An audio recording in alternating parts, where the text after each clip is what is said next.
Hi. இன்றைக்கி நான் ஒரு பெரும்பாலானாக்க செய்யாத ஒரு விஷயத்த உங்களுக்கு நான் ஷேர் பண்ணலான்னு ஆசைப்பட்டேன். நான் ஃபிகர் அவுட் பண்ண ஒரு ஒரு ஹேபிட்ன்னு சொல்லலாம். பட் அது ஹேபிட் இல்லை. பட் அது அது எல்லாரும் செய்ய வேண்டிய ஒரு விஷயம். நம்ம யாருமே இப்போல்லாம் அதை செய்கிறதே இல்லை. பட்டு அது செஞ்சால் ரொம்ப நல்லாயிருக்கும். உங்கள் மனசுக்கும் சரி, உங்கள் லைஃபுக்கும் சரி. இப்போ ஒரு விஷயம், அந்த விஷயத்த நீங்கள் செஞ்சால் ரொம்ப நல்லாயிருக்கும். அதை நான் ஃபிகர் அவுட் பண்ணியிருக்கேன். அதை நான் செஞ்சுருக்கேன் என் லைஃப்பில். ஸோ அதுதான் நான் ஷேர் பண்ண போகிறேன். அதுக்காண்டி என்னடா செஞ்சதால் நீங்கள் ஒன்றும் பெரிய ஆளாக வந்துட்டீங்க அப்படிலாம் இல்லை. சம்டைம் லோவாக இருந்தால் அந்த விஷயத்தை நான் ட்ரை பண்ணுவேன். அந்த விஷயத்தை நான் ட்ரை பண்ணும்போது எனக்கு இன்னுமே கொஞ்சம் மோட்டிவேஷனாக இருக்கும். ஸோ அதை பற்றி தான் நான் இன்றைக்கி ஷேர் பண்ண போகிறேன். என்னடா அப்படி ஒரு ஹேபிட்டு, என்ன அப்படி ஒரு விஷயம் நீங்கள் கேட்டிங்கன்னா, ஆமாம், சும்மா தனியாக இரு அப்படி ஒரு விஷயம். ஏன்னா சும்மா தனியாக இருக்கு, நான் சும்மாவே தனியாக தான் இருக்கேன். அப்படி இல்லை, நீங்கள் தனியாக இருக்கீங்க. பட்டு உங்கள் கூட ஒரு ஒரு விஷயத்தையும் சேர்த்து இருப்பீங்க. அதாவது உங்கள் கையில் ஒரு விஷயம் இருக்குமே, அது ஃபோனு. அது உலகமே அதுக்குள்ள அடங்கியிருக்கு. அந்த உலகத்தோடு தான் நீங்கள் இருக்கீங்க. அது இல்லை, அதுவும் இல்லாமல் நீங்கள் தனியாக இருக்கணும்.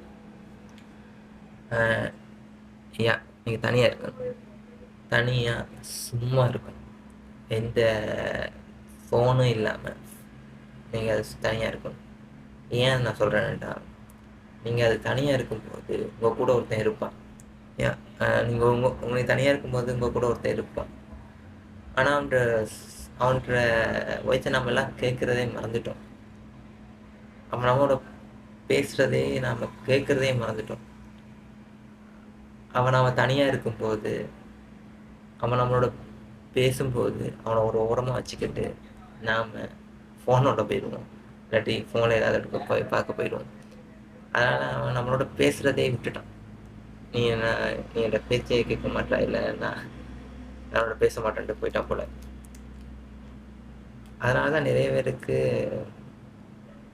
லோன்லினஸ்ன்ற ஒரு விஷயம் இருக்குது.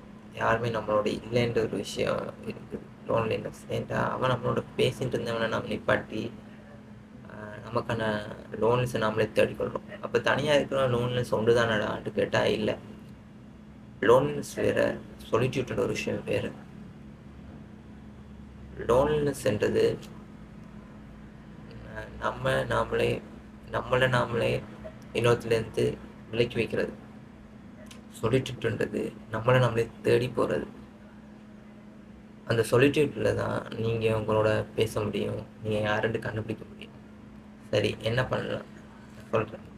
உங்களால் இப்போ இருக்கிற ஹேபிட்டுக்கு, நீங்கள் இப்போ யூஸ் பண்ண ஃபோனுக்கு உங்களால் நிச்சயமாக போய் தனியாக போய் இருக்க முடியாது. நான் அது ஷுவராக சொல்லுவேன். ஏன்டா அது கொஞ்ச நேரத்தாலேயே உங்களால் ஏழாமல் போயிடும், கஷ்டமாக போயிடும். என்னால் தனியாக இருக்க முடியலன்ட்டு அந்த அப்படி ஒரு அன்கம்ஃபர்டபுளான சுச்சுவேஷனில் தான் இருப்பீங்க. அதனால் உங்கள் பிரெயின் அப்படி இருக்க விடாது. அதனால் நான் என்ன சொல்கிறேன்டா, ஒரு நாளைக்கு சும்மா ஒரு 2 மினிட்ஸ் எந்த ஃபோனுமே இல்லாமல், 2 மினிட்ஸே உங்களுக்கு பெருசாக தெரிய போகுது.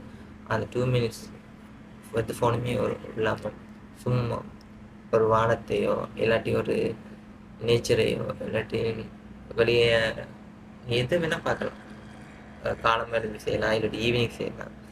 ஏன்னா 2 டைம்லேயும் அந்த கிளைமேட் கொஞ்சம் நல்லாயிருக்கும். அப்போ பார்க்க சரியாக இருக்கும். அப்போ போய் இருந்தேன்னு உங்கள் மனசு, நீங்கள் கொஞ்சம் நேரம் சும்மா இருக்க உடனே உங்கள் மனசு உங்களோட கதைக்காது. என்ன நான் ஷுவராக சொல்கிறேன், அது அப்படி உங்களுக்கு கதைக்காது. நீங்கள் போக போக போக போக உங்கள்கிட்ட ஒரு இப்படி நீங்கள் ப்ராக்டிஸ் பண்ண ஒரு கட்டத்தில் உங்கள் மனசு உங்களோட பேசும். ஏன் ஷுவராக சொல்கிறேன், அந்த மனசு உங்களோட பேசும். நீங்கள் இவ்வளோ நாள் கேட்காத ஒரு வாய்ஸை நீங்கள் கேட்பீங்க. பட் அந்த வாய்ஸ் வந்து சம்டைம் நெகட்டிவ்ஸை கொண்டு வரலாம், சம்டைம் பாசிட்டிவாக கொண்டு வரலாம். அதை நீங்கள் எப்படி டியூன் பண்ணுறீங்கன்றதுல தான் இருக்குது அந்த வாய்ஸை. அந்த வாய்ஸ் வந்து சம்டைம் நெகட்டிவாக விஷயம் கதைக்கும். அந்த வாய்ஸ் நம்மளால் கேட்க முடியாது. ஏன்டா சம்டைம் அது நீங்கள் அவ்வளோத்துக்கு நீங்கள் இன்னும் எப்படி டியூன் பண்ணியிருக்கீங்களோ அப்படி தான் அந்த வாய்ஸ் உங்கள்கிட்ட கேட்கும். ஸோ அதனால் அது சொல்கிற அந்த விஷயத்தை நீங்கள் ஜட்ஜ் பண்ணாதீங்க. இது சரியா அது தப்பான்னு ஜட்ஜ் பண்ணாங்க. சும்மா அது என்ன சொல்லுது அப்படின்னு கேளுங்க. அது ஓவர் த பீட் ஆஃப் அது பாசிட்டிவாக மாறும். நான் அப்புறம் இன்னொரு வீடியோவில் சொல்கிறேன். பட் அது என்ன சொல்லுது என்கிட்ட சரியா தப்பான்னு ஜட்ஜ் பண்ணாமல் சும்மா இருந்து அதில் பிளாங்காக அதில் வாய்ஸை கேளுங்க. அவனோட பேசும்போது உனக்கு ஒரு ஃபீல் குட் ஒன்று வரும். ஸோ அதை நீ ட்ரை பண்ணுங்கள். தனியாக இருக்க ட்ரை பண்ணி பாருங்கள். தனியாக இருக்கிறது ரொம்ப நல்லது. அந்த டைம் தான் நீங்கள் மனசு உங்களோட பேசல நீங்கள் கேட்பீங்க. ஓகே, இதை இன்றைக்கி வீடியோ அவ்வளோதான். ஸோ ட்ரை பண்ணி பாருங்கள். பாய்.